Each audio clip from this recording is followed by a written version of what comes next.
దేవుని పరిశుద్ధ నామమునకు మహిమ కలుగునుగాక. ప్రభునందు మాకు అత్యంత ప్రియులు దేవుని ప్రజలైన మీ అందరికీ శక్తి కలిగిన యేసుక్రీస్తు వారి నామం పేరిట శుభాభివందనాలు తెలియపరుస్తూ ఉన్నాం. గ్రేస్ డివైన్ వర్డ్ అనే కార్యక్రమానికి మిమ్మల్ని అందరినీ ప్రేమపూర్వకంగా ఆహ్వానిస్తూ ఉన్నాం. నిజముగా ఈ వర్తమానాలు మీకు దీవెనకరంగా ఉన్నట్లయితే దయచేసి ఈ యూట్యూబ్ ఛానల్ని మీరు షేర్ చేయండి, సబ్స్క్రైబ్ చేసుకునండి, ఫాలో అవ్వండి. ఈ ఛానల్ ద్వారా అందించబడుతున్న దైవికమైన వర్తమానాలు, పరిచర్య అనుభవాల ద్వారా నిజముగా మీ కుటుంబాలు దీవించబడతాయని దేవుని సేవకునిగా మీ అందరికీ నేను తెలియపరుస్తూ ఉన్నాను. నిశ్చయముగా దేవుడు మిమ్మల్ని దీవించి ఆశీర్వదించి మీ కుటుంబాలను బలపరచునుగాక. ఈరోజు దేవుని వాక్యంలో నుంచి కొన్ని ప్రాముఖ్యమైన విషయాలు పరిశుద్ధాత్మ దేవుడు నా మనసులో పెట్టిన మాటలు మీతో మాట్లాడాలని ఇష్టపడుతూ ఉన్నాను. వాస్తవంగా బైబిల్లో ఎంతోమంది భక్తులు ఎన్నో రకాలుగా దేవుని సన్నిధిలో ప్రార్థించినట్టుగా మనం చూస్తూ ఉన్నాం. వారందరి ప్రార్థనలు మనకెంతో స్ఫూర్తినిస్తూ ఉన్నాయి. నేటికి కూడా ఆ విధంగా మనం ప్రార్థిస్తే ఎలా మనం దేవుని సన్నిధిలో అద్భుతాలు పొందుకుంటామో ఆ ప్రార్థనల ద్వారా మనం ఎన్నో పాఠాలు నేర్చుకుంటూ ఉన్నాం. ఈరోజు బైబిల్లో కొంతమంది భక్తులు ప్రార్థించిన విధముగా ఏమని వారు ప్రార్థన చేశారు, మనం కూడా ఈ లోకంలో దైవికమైన ఆశీర్వాదాలు దేవుని యొద్ద నుండి వచ్చే మంచి ఈవులు మనం పొందుకోవాలంటే మనం కూడా ఏ విధంగా ప్రార్థించాలో కొన్ని ప్రాముఖ్యమైన విషయాలు నేను మీతో మాట్లాడతాను. బైబిల్లో అంటూ ఉంటాడు, నేను మీకు మంచి ఈవులను అనుగ్రహిస్తాను అనే మాట. మన దేవుడు మనకి ఏది ఇచ్చినా శ్రేష్టమైనదే మనకిస్తాడని మనకు తెలుసు కదా. అయితే మనం ప్రార్థించేటప్పుడు ఏమని మనం ప్రార్థించాలి, ఎలా మనం ప్రార్థన చేస్తే దేవుని యొక్క అతీతమైన ఆశీర్వాదాలు మన జీవితంలో మనం పొందుకుంటామో ఈ వర్తమానంలో మీ అందరికీ తెలియపరచాలని నేను ఇష్టపడుతూ ఉన్నాను. మొట్టమొదటిగా ఆదికాండం 32వ అధ్యాయంలో మనం యాకోబు దైవజనుడు ఏమని ప్రార్థన చేశాడో అక్కడ మనం చూస్తూ ఉంటాం. జెనసిస్ చాప్టర్ 32 వర్స్ 26లో ఈ విధంగా మాట్లాడుతూ అంటున్నాడు, ఆయన తెల్లవారుచున్నది గనుక నన్ను పోనిమ్మనగా అతడు, నీవు నన్ను ఆశీర్వదించితే గాని నిన్ను పోనీయను అనెను. దేవునికి స్తోత్రం కలుగునుగాక. చూడండి ఏమంటున్నాడు ఇక్కడ భక్తుడైన యాకోబు దేవునితో పోరాడుతున్నాడట. వాస్తవంగా ఏశావు తన తమ్ముడైన యాకోబును చంపాలని 400 మందిని వెంటబెట్టుకొని వస్తూ ఉన్నాడు. ఆ సమయంలో యాకోబుకి వర్తమానం తెలిసిన తర్వాత భయపడి తనకున్న వారందరినీ కూడా 2 భాగాలుగా చేసి ఒక ప్రాంతానికి వెళ్ళిపోయి అక్కడ కూడా వారిని పంపివేసి ఒంటరిగా మిగిలిపోయి యబ్బోకు రేవు దగ్గర ఆ రాత్రి ప్రార్థన చేస్తూ ఉన్నాడు. ఆ రాత్రంతా కూడా యాకోబు దేవుడు యాకోబుతో పోరాడుతూ ఉన్నారు. ఇక్కడ వాస్తవంగా నరుడు అనే మాట ఈ అధ్యాయంలో మనం చూస్తున్నాం. కానీ వాస్తవంగా హోషియా భక్తుడు రాస్తూ ఏమన్నాడంటే దేవునితోనే పోరాడుతున్నాడు అనే మాట అక్కడ మనం చూస్తూ ఉన్నాం. సో యాకోబు దేవునితో పోరాడుతూ ఏమంటున్నాడంటే, నన్ను ఆశీర్వదిస్తేనే కానీ నేను నిన్ను విడిచిపెడతాను. వాస్తవంగా పోరాడి అలసిపోయాడేమో. దేవుడు అంటున్నాడు, నన్ను పోనివ్వు బాబు అని అడుగుతున్నప్పుడు యాకోబు మాట్లాడుతూ అంటున్నాడు, నేను నిన్ను పోనివ్వాలి అంటే you need to bless me, నన్ను ఆశీర్వదించాలి అని దేవుని సన్నిధిలో యాకోబు ప్రాధేయపడుతూ ఉన్నాడు. వాస్తవంగా ఏ ఆశీర్వాదం కావాలి చెప్పండి? యాకోబుని దేవుడు ఆశీర్వదించలేదా? యాకోబుకి ఎంత ఆస్తిని దేవుడిచ్చాడు. భార్యలున్నారు, పనివారున్నారు, యావదాస్తు ఉంది, మందలున్నాయి, గొర్రెలున్నాయి, మేకలున్నాయి, ఎడ్లున్నాయి. యాకోబుకు లేనిదంటూ ఏదీ లేదు. సర్వ సంపదలు యాకోబు కలుగున్నాడు. అయినప్పటికీ యాకోబు గ్రహించింది ఏంటంటే, ఇవన్నీ నాకున్నప్పటికీ కూడా ఇది కాదు నిజమైన ఆశీర్వాదం, దీనికి మించిన బ్లెస్సింగ్ మరొకటి ఉంది, అది నాకు కావాలి అని చెప్పి ప్రభు సన్నిధానంలో వేడుకుంటూ ఉన్నాడు. యాకోబు తన పేరును మార్చుకోవడానికి, అంటే తన జీవితం మార్చబడే సమయం అది. తన లైఫ్ నెక్స్ట్ స్టాండర్డ్స్కి వెళ్ళిపోవాలి. అప్పటి వరకు యాకోబు నిమితమైన ఆశీర్వాదాల్లో ఉన్నాడు. కానీ దేవుని సన్నిధిలో ఈ ప్రార్థన చేసిన తర్వాత ఆ రాత్రి యబ్బోకు రేవు దగ్గర దేవునితో పోరాడి గెలిచిన తర్వాత అప్పుడు యాకోబు ఇజ్రాయేలుగా మార్చబడ్డాడు. అంటే యాకోబులో నుండి అనేక జాతులు బయటకు వచ్చాయి, 12 గోత్రాలు బయటకు వచ్చాయి, అనేక మంది ప్రపంచానికి ఇంట్రడ్యూస్ చేయబడ్డారు. దీన్ని బట్టి చూస్తే నిజమైన బ్లెస్సింగ్ ఏంటో తెలుసా? యాకోబు అనేక మందికి ఎప్పుడైతే ఆశీర్వాదకారకుడిగా మార్చబడ్డాడో అప్పుడే యాకోబు జీవితంలో నిజమైన ఆశీర్వాదం పొందుకున్నాడు. ఈరోజు నా జీవితంలో కూడా నిజమైన ఆశీర్వాదం ఎప్పుడు మనం పొందుకున్నట్టో తెలుసా? లోక సంబంధమైనవన్నీ మనం పొందుకున్నప్పుడు ఆశీర్వాదం వచ్చింది అనుకోవడానికి అవకాశం లేదు.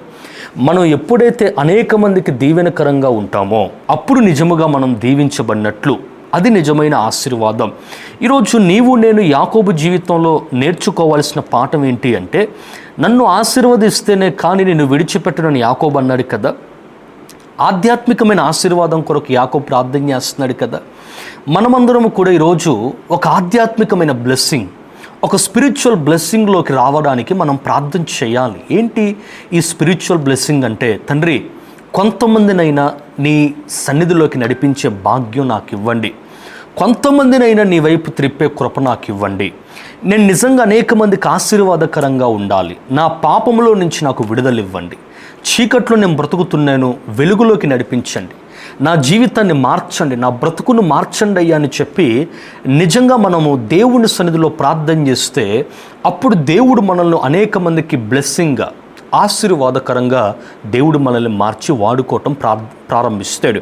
ఈ వర్తమానం వింటున్న నీ జీవితంలో ఆ విధంగా నువ్వు ప్రార్థన చేస్తున్నావా? నన్ను ఆశీర్వదించు ప్రభు అని ప్రార్థన చేస్తూ ఉన్నావా? అసలు ప్రార్థనే చాలామంది మర్చిపోయారండి. ఈ రోజుల్లో దేవుని సన్నిధిలో ప్రార్థన చేసేవారు ఎంతమంది ఉన్నారు? యథార్థమైన ప్రార్థన చేసేవారు ఎంతమంది ఉన్నారు? ఏదో పై ప్రార్థనలు చేస్తున్నారు కదా చాలామంది.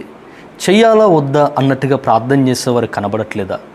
అంతేకాని నేను యేసయ్యకు సమీపముగా వెళ్ళాలి, నిజమైన ఆశీర్వాదం నేను చూడాలి, నన్ను ఎందుకు ప్రభు ఈ లోకంలోకి పంపించాడో ఆ సంకల్పం నా పట్ల నెరవేర్చబడాలని ఎంతమంది ప్రార్థన చేస్తున్నారు? ఈ ప్రశ్న మన జీవితాల్లో ఒకసారి మనము వేసుకుంటే దేవుడు మాట్లాడుతూ అంటున్నాడు, నువ్వు రక్షణ పొందిన తొలి దినాల్లో ఎలా అయితే నీ భక్తి జీవితాన్ని కొనసాగించావో నేటికి కూడా నీ భక్తి జీవితాన్ని అలా కొనసాగించాలని దేవుడు ఆశపడుతూ ఉన్నాడు. ప్రార్థనలో వెనకబడడానికి అవకాశం లేదు. ఆశీర్వాదం నువ్వు పొందుకోవాలి. ఎప్పుడూ కూడా అదే పేదరికంలో, అదే శాపములో, అదే భయంకరమైన దీనహీన స్థితిలో ఉండడం దేవుని చిత్తం కాదు. క్రైస్తవుడు అంటే అర్థమేంటో తెలుసా? ఆశీర్వదించబడిన వాడే నిజమైన క్రైస్తవుడు. దేవుని నామానికి స్తోత్రం కలుగునుగాక.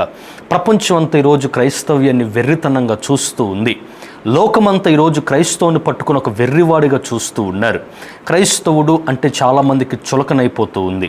క్రైస్తవులు దేవుణ్ణి నమ్ముకున్న వారు అంటే చాలామందికి ఎలా ఉందంటే మనం ఏదో వెర్రితనంగా లోకానికి కనబడుతూ ఉన్నాం. అటువంటి సందర్భంలో మనం ఎంత పట్టుదల కలిగి ప్రభు సన్నిధిలో ప్రార్థన చేయాలి. క్రైస్తవుడు అంటే శాసించేవాడు, క్రైస్తవుడు అంటే నిలబడేవాడు, క్రైస్తవుడు అంటే లోకాన్ని తలక్రిందులు చేయగలిగిన వాడని నువ్వు బిరుదు పొందుకునే విధంగా నువ్వు ఉండాలి. అలా నువ్వు ఉండాలి అంటే నువ్వు ప్రభు సన్నిధానంలో ఆశీర్వాదం కొరకు ప్రార్థన చేయాలి. ఈరోజు నీ జీవితంలో ఏ ఆశీర్వాదాలు కరువైపోయాయి? ఏ దీవెనలు లేక నువ్వు బాధపడుతున్నావు? ఈ రాత్రికాల సమయంలో ఈ వర్తమానం వింటున్న నీ జీవితంలో ఒక్కసారి ప్రభు సన్నిధిలో ప్రార్థన చేయగలవా? తండ్రి, నా జీవితాన్ని ఆశీర్వదించండి, నీ చేతుల్లో నా బ్రతుకును పెడుతున్నాను ప్రభువా, నీ హస్తాల్లో నా జీవితాన్ని పెడుతున్నాను, నన్ను వాడుకో. నన్ను ప్రార్థన చేస్తే దేవుడు ఖచ్చితంగా నీ జీవితాన్ని బలపరిచి ఆశీర్వదిస్తాడు. యాకోబును ఆశీర్వదించాడు. ఆ రాత్రి పెనుగులాడాడట, దేవునితో పోరాడాడట, అసలు విడిచిపెట్టలేదట. ఆశీర్వదిస్తేనే కానీ విడిచిపెట్టను. ఈరోజు నువ్వు కూడా అలా పట్టుదల కలిగి పట్టు విడవకుండా నువ్వు ప్రార్థన చేయగలవా? దేవుని సన్నిధిలో నువ్వు చూడాల్సిన కార్యం చూసేంత వరకు నువ్వు దేవుని సన్నిధిలో పట్టు విడవకుండా ప్రార్థన చేయాలి. కొంతమంది చూడండి, ఒక 4 రోజులు ప్రార్థన చేస్తారు, విసిగిపోయి ఇక రాదులే నాకు జవాబు, ఇక ఇవ్వలే దేవుడు, నాకు కార్యం చెయ్యలే, నాకు నా పట్ల అద్భుతం చెయ్యలే అని విసిగిపోయి ప్రార్థన మానేస్తూ ఉంటారు. అంతేకాని ఓపికతో కనిపెడుతున్నావా? అలాంటి అనుభవాలు ఉన్నాయా? పట్టుదల కలిగి ప్రార్థన చేయాలి. విసుకక నిత్యము ప్రార్థించుడని బైబిల్లో అనేక పర్యాలు రాస్తున్నాడు కదా. విసుకక నిత్యము దేవుని సన్నిధిలో నువ్వు ప్రార్థన చేయాలి. రెండవది 119వ కీర్తన 18వ వచనంలో అద్భుతమైన ప్రార్థన భక్తుడు చేస్తూ ఏమంటాడంటే, నీ ధర్మశాస్త్రమునందు ఆశ్చర్యమైన సంగతులను చూచున్నట్లు నా కన్నులు తెరువుమని ప్రార్థిస్తున్నాడు. దేవునికి స్తోత్రం కలుగునుగాక. నీ ధర్మశాస్త్రమందు ఆశ్చర్యకరమైన సంగతులు చూడాలి, నా కనులు తెరువు ప్రభు అని చెప్పి ప్రార్థన చేస్తున్నాడు. Open my eyes to see such a great things written in the law, in your scripture. నీ పరిశుద్ధ లేఖనాల్లో రాయబడిన శ్రేష్టమైన సంగతులు ఏవైతే ఉన్నాయో, మంచి విషయాలు ఏవైతే ఉన్నాయో అవి నేను గ్రహించులాగున్న నా మనోనేత్రాలు తెరవండి ప్రభు అని ప్రార్థన చేస్తున్నాడు. మూయబడ్డాయి మనోనేత్రాలు. వాస్తవంగా ఈ రోజుల్లో చాలామంది దేవుని వాక్యంలో లోతైన విషయాలు గుర్తించలేకపోతున్నారు. వాక్యంలో ఉన్న ఆశ్చర్యకరమైన సంగతులు చాలామంది తెలుసుకోలేకపోతూ ఉన్నారు. కాబట్టి వాక్యంలో తప్పుబట్టే వాళ్ళే ఉన్నారు, కానీ వాక్యంలో ఉన్న మంచిని పట్టుకునే వాళ్ళు ఎంతమంది ఉన్నారు ఈ రోజుల్లో? వాక్యంలో తప్పు కనపడితే ఇది తప్పు అంటున్నారు. అసలు అందుట్లో తప్పు లేదు, కానీ చాలామంది అనుకునేది కొంచెం గద్దించే వాక్యాన్ని పట్టుకుని ఏమంటారు తెలుసా? అబ్బే బైబిల్ కరెక్ట్ కాదండి, దేవుడు కోపదారి కాబట్టి, కోపద్రేకం కలిగిన వాడు కాబట్టి అన్ని గద్దింపు మాటలే రాశాడండి అనుకుంటారు. కానీ ఖచ్చితంగా మీరు మనసు పెట్టి బైబిల్ చదవండి. మనసుకు ప్రశాంతమైన మాటలు ఎన్ని ఉన్నాయి? నెమ్మదినిచ్చే మాటలు ఎన్ని లేవంటారు? కుటుంబాలను కట్టే మాటలు ఎన్ని లేవంటారు? కూలిపోయిన జీవితాలు, పాడైపోయిన బ్రతుకులను మరలా మార్చిన మాటలు ఎన్ని లేవంటారు? అస్వస్థతగా ఉన్నప్పుడు స్వస్థతను అనుగ్రహించే మాటలు ఎన్ని లేవంటారు? సంతోషాన్ని ఇచ్చే మాటలు ఎన్ని లేవంటారు? ఈ మంచి మాటలన్నీ కూడా ప్రక్కన పెట్టేసి కొంతమంది ఏం చేస్తారో తెలుసా? బైబిల్లో గద్దించే మాటలు ఉన్నాయి, బైబిల్లో ఇలాంటి మాటలు ఉన్నాయి, బైబిల్లో అలాంటి మాటలు ఉన్నాయి, అందును బట్టి బైబిల్ వాస్తవము కాదు, బైబిల్ తప్పు అని చెప్పి చాలామంది దుర్బోధలు చేస్తూ ఉన్నారు. అటువంటి వారి మాటలు వినడానికి అవకాశం లేదని నేను మీకు తెలియపరుస్తూ ఉన్నాను. అందుకే భక్తుడు అంటున్నాడు, ఇవి కాదయ్యా చూడవలసింది, నీ వాక్యములో లోతైన మర్మాలు, ఆశ్చర్యకరమైన సంగతులు ఏవైతే ఉన్నాయో అవి నేను గ్రహించాలని ప్రార్థన చేస్తున్నాడు. ఈరోజు నీవు కూడా ఈ విధంగా ప్రార్థన చేయగలవా? అయ్యా, దైవజనుడు చెప్పే వర్తమానము నేను గ్రహించులాగున్న నా మనసు తెరవండి, నా కనులు తెరవండి. ఇంతవరకు మూయబడిందయ్యా నా మనస్సు, నా కనులు మూయబడ్డాయి, భౌతికమైన కళ్ళు తెరవబడ్డాయి, కానీ లోపల మనోనేత్రాలు ఉంటాయి, ఇన్నర్ ఐస్ అంటారు కదా, మనోనేత్రాలు మూయబడ్డాయి. అయ్యా, నా మనోనేత్రాలు తెరవండి అని చెప్పి మీరు ప్రార్థన చేస్తే నిజంగా దేవుడు తన వాక్యము ద్వారా మీ పట్ల కార్యాలు చేయటం ప్రారంభిస్తాడు. బైబిల్ అంటేనే ఆశ్చర్యకరమైన గ్రంథం. ఇది దేవునికి స్తోత్రం చెప్పండి ఒకసారి. బైబిల్ అంటేనే ఆశ్చర్యపరిచే గ్రంథం. ఈరోజు గొప్ప గొప్ప భక్తులు ప్రపంచంలో ఉన్నారు, గొప్పవారు ఎంతోమంది ఉన్నారు, ధనికులు ఉన్నారు, కోటీశ్వరులు ఉన్నారు, లక్షాధికారులు ఉన్నారు. వాళ్ళందరినీ కూడా ఆశ్చర్యపరిచే గ్రంథము దేవుని వాక్యమే. ఎన్నో రాజ్యాలు, పూర్వకాలము నుండి ఎన్నో రాజ్యాలు, అగ్రరాజ్యాలు ఉన్నాయి. అగ్రరాజ్యాలను పరిపాలన చేసిన అగ్రరాజులు ఎవరైతే ఉన్నారో అటువంటి రాజులను సైతము ఆశ్చర్యపరిచిన గ్రంథం దివ్యమైన పరిశుద్ధమైన బైబిల్ గ్రంథం మాత్రమే. ఈరోజు దేవుని వాక్యం సెలవిస్తూ ఉంది. నీవు కూడా ఏమని ప్రార్థించాలో తెలుసా? వాక్యములో ఉన్న మంచి విషయాలు గ్రహించడానికి నా మనసు తెరవండి అయ్యా, నా హృదయం తెరవండి, నా ఉద్దేశాలు మార్చండి, నా మనసును తెరవండి, నా కనులు తెరవండి అని చెప్పి నువ్వు ప్రార్థన చేస్తే దేవుడు నీ కనులు తెరుస్తాడు. దేవుడి నామానికి స్తోత్రం కలుగునుగాక. మూడవది, యాకోబు పత్రిక 1వ అధ్యాయం 5వ వచన భాగం మనం చదివితే అక్కడ ఈ విధంగా రాస్తున్నాడు. యాకోబు పత్రిక 1వ అధ్యాయం 5వ వచనం, మీలో ఎవరికైనా జ్ఞానము కొదువుగా ఉన్న ఎడల అతడు దేవునిని అడుగవలెను, అప్పుడు అది అతనికి అనుగ్రహింపబడును. ఆయన ఎవనికైనాను ధారాళముగా ఏం చేస్తాడట? దయచేస్తాడు. దేవునికి స్తోత్రం కలుగునుగాక. మీలో ఎవనికైనాను జ్ఞానము కొదువుగా ఉన్న ఎడల ప్రార్థన చేస్తున్నావు ఈ విధంగా, తండ్రి నాకు జ్ఞానం ఇవ్వండి, లార్డ్ ఐ నీడ్ విజ్డమ్. జ్ఞానము లేకపోవటం ద్వారా నా జీవితాన్ని కట్టుకోలేకపోతున్నాను. అందుకే బైబిల్ అంటాడు, మీరు అజ్ఞానుల వలె కాక జ్ఞానులు కలిగి నడుచుకోనండి. ఈ రోజుల్లో చాలామంది అజ్ఞానుల వల్లే ప్రవర్తిస్తూ ఉన్నారు. జీవితం పాడవుతున్నా కానీ జ్ఞానము లేకుండా నడుచుకునేవారు చాలామంది కనబడుతూ ఉన్నారు. జ్ఞానము కలిగిన స్త్రీ తన కుటుంబాన్ని కట్టుకుంటుంది. ఈ రోజుల్లో చాలామంది స్త్రీలకు, కొంతమందికి జ్ఞానము కొదువుగా ఉండడము ద్వారా తమ కుటుంబాలను పాడు చేసుకుంటూ ఉన్నారండి. జ్ఞానము కలిగి తమ జీవితాలను చక్కబెట్టుకునేది పోయి, తమ కుటుంబాలను చక్కబెట్టుకునేది పోయి, జ్ఞానము కలిగి తమ సంసారాలను, కాపురాలను కట్టుకోకుండా అజ్ఞానుల వలె విచ్చలవిడి స్వభావముతో చాలామంది కుటుంబాలను పాడు చేసుకునే వారిని మనం చూస్తూ ఉన్నాం. దేవుని వాక్యం సెలవిస్తుంది, జ్ఞానము కలిగి నువ్వు ప్రవర్తించాలి. పిల్లల ఎదుట నీకు జ్ఞానం ఉండాలి. భర్త ఎదుట జ్ఞానము కలిగి ప్రవర్తించాలి, భార్య ఎదుట జ్ఞానము కలిగి మాట్లాడాలి, తల్లిదండ్రులు ఎదుట జ్ఞానము కలిగి ప్రవర్తించాలి, ఉద్యోగంలో జ్ఞానం కలిగి ప్రవర్తించాలి, వ్యాపారం చేస్తున్నవ జ్ఞానం కలిగి వ్యాపారం చేయాలి. నీ ప్రతి పనిలో, నీ ప్రతి అడుగులో జ్ఞానము కలిగి నువ్వు జీవిస్తే నువ్వు ఎప్పుడూ కూడా పడిపోవు, ఏ అడుగులో కూడా తడబడవు, ఏనాడు కూడా కృంగిపోవు. జ్ఞానము నీ జీవితాన్ని కట్టుద్ది, జ్ఞానము నీ కుటుంబాన్ని కట్టుద్ది.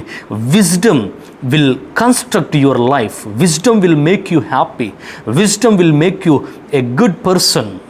జ్ఞానం ఒక మంచి వ్యక్తిత్వంలోకి నడిపిస్తుంది, ఒక మంచి క్యారెక్టర్లోకి నడిపిస్తుంది. జ్ఞానము కలిగిన వాడు పాపములో పడిపోడండి. జ్ఞానం కలిగిన వాడు చెడును చూడలేడు, జ్ఞానము కలిగిన వాడు జీవితాన్ని పాడు చేసుకోలేడు. ఈ రోజుల్లో చాలామందికి జ్ఞానం లేకపోవటం ద్వారానే నశించిపోతున్నారు. జ్ఞానములో 2 రకాలు ఉంటాయి. ఒకటి ఇహ సంబంధమైన జ్ఞానం, రెండోది పరవ సంబంధమైన జ్ఞానం. ఈరోజు ఇహ సంబంధమైన జ్ఞానం, ఈ లోక సంబంధమైన జ్ఞానం అందరికీ ఉంది. డబ్బు సంపాదించడం తెలుసు, ఆ తర్వాత ఆస్తులు సంపాదించుకోవటం తెలుసు, ఆ తర్వాత ఒకరి జీవితాలు పాడు చేయటం కూడా తెలుసు. ఏమండి, కన్నింగ్ మైండ్ కలిగి ఎలా జీవించాలో తెలుసు. ఏది చేయాలన్నా ఇహ సంబంధమైన జ్ఞానం బాగానే ఉంది చాలామందికి. అందుకే కదా ఎంతమంది కుటుంబాలు పాడైపోవట్లేదు. సెల్ ఫోన్ చూడటం రావట్లేదా? జ్ఞానం లేనివాడు సెల్ ఫోన్ ఎలా చూస్తాడు చెప్పండి? దీన్ని బట్టి చూస్తే లోక సంబంధమైన జ్ఞానం బాగానే ఉంది. రోజుల్లో ఫోన్ మనకంటే ఎక్కువగా చిన్నపిల్లలకు ఎక్కువ తెలుస్తున్నాయి కదండి. మనకు తెలియని విషయాలు కూడా వాళ్ళకి బాగా తెలుస్తున్నాయి. అంటే వాళ్ళకి ఏముంది? జ్ఞానం ఉంది. కానీ పరసంబంధమైన జ్ఞానం ఉందా అంటే పైనుండి వచ్చే జ్ఞానం, దేవుని యొద్ద నుండి వచ్చే జ్ఞానం ఉందా?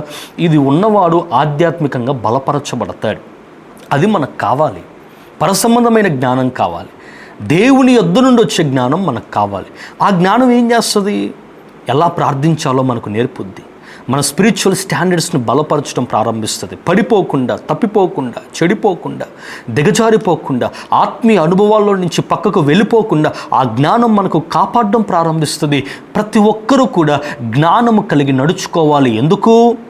శత్రువైన సాతాను ప్రతి కుటుంబాలను కబలించే దినాల్లో మనం ఉన్నాం.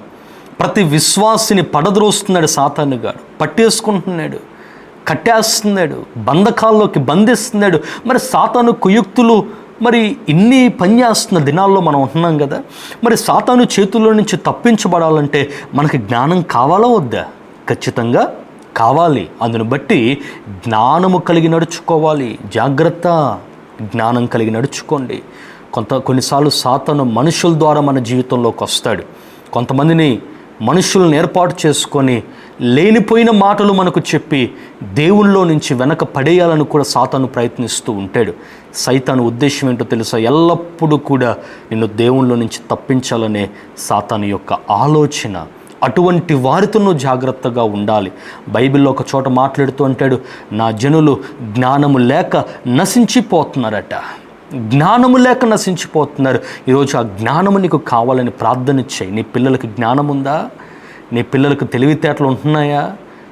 సాతాను చేతుల్లో నుంచి తప్పించబడే జ్ఞానం నీ పిల్లలకు ఉండాలి. వారి కోసం నువ్వు ఎల్లప్పుడూ నువ్వు ప్రార్థన చేయాలి. అట్టి కృప ప్రభు మీకు, మీ కుటుంబాలకు ఇచ్చునుగాక. ఈ విధమైన ప్రార్థన మీరు చేస్తే దేవుడు ఖచ్చితంగా మిమ్మల్ని దీవిస్తాడు. కళ్ళు మూసుకున్నట్లయితే చిన్న ప్రార్థన చేద్దాం. ప్రేమగలిగిన తండ్రి, కృపగలిగిన దేవ, ఈ కార్యక్రమాన్ని వీక్షిస్తున్న ప్రతి కుటుంబాన్ని మీరు దీవించండి, బలపరచండి. ప్రతి కుటుంబాన్ని ఆశీర్వదించండి. ఉన్నతమైన విధానంలో మీరు దీవించి వారు తలంచిన ప్రతి కార్యములు సఫలపరచండి. ఈ వర్తమానం ద్వారా వాళ్ళ కుటుంబాలు, వారి జీవితాలు కట్టబడాలి. బలపరిచి ఆశీర్వదించి మీరు దీవించమని యేసుక్రీస్తు వారి నామం పేరిట అడిగి ప్రార్థిస్తున్నాము తండ్రి. Amen, amen. God bless you all. దేవుడు మిమ్మల్ని దీవించును గాక. ఆమెన్.